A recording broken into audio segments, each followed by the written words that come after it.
Yang mulia, saudara ahli, saya mau bertanya pada ahli ini, apakah pasal 340 pembunuhan berencana persidangannya terbuka atau tertutup?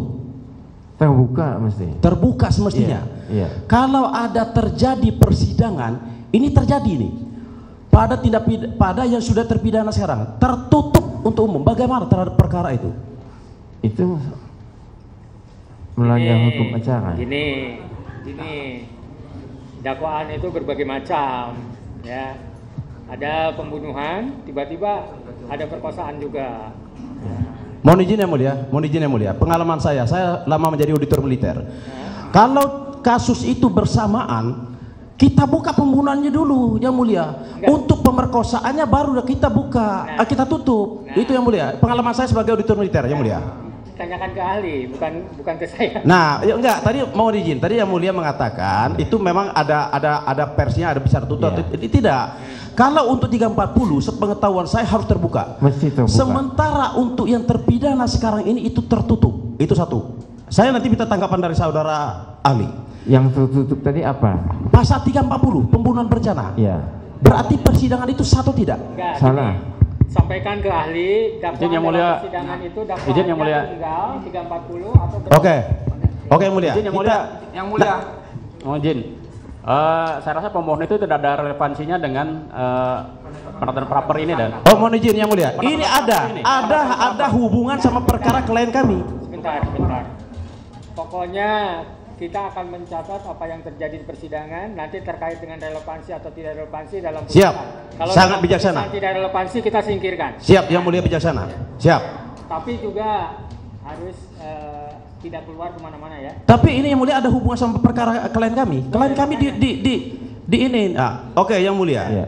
Baik saudara ahli. Ini di dalam putusan pengadilan, saya sebutkan namanya.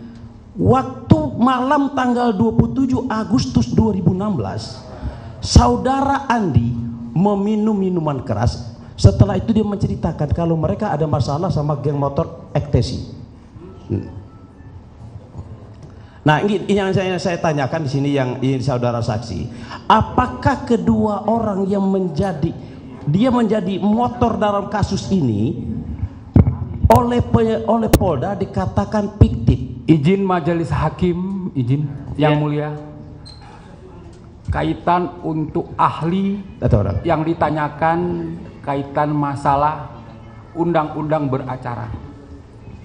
Demikian ahli.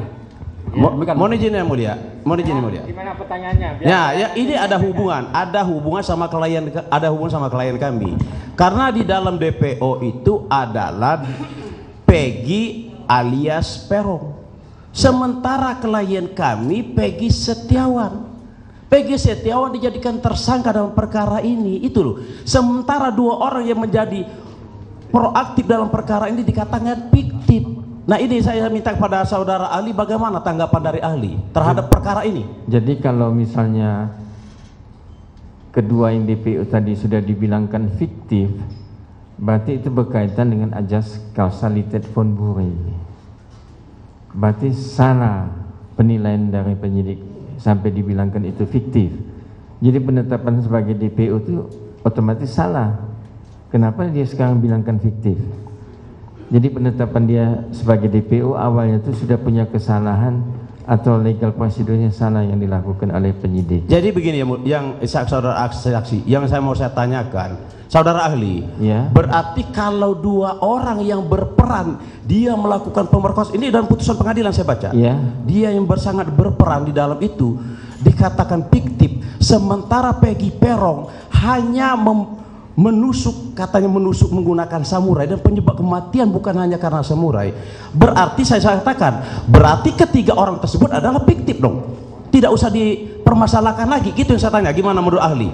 Jadi kalau misalnya kedua DPO tadi dibilang fiktif itu, yang satu lagi, yang ketiga Peggy Peron, itu kan mesti kita uji dulu bahwa itu apakah izin yang mulia atau tidak. Ya. Izin yang mulia, yang ditanyakan kaitan ahli pidana.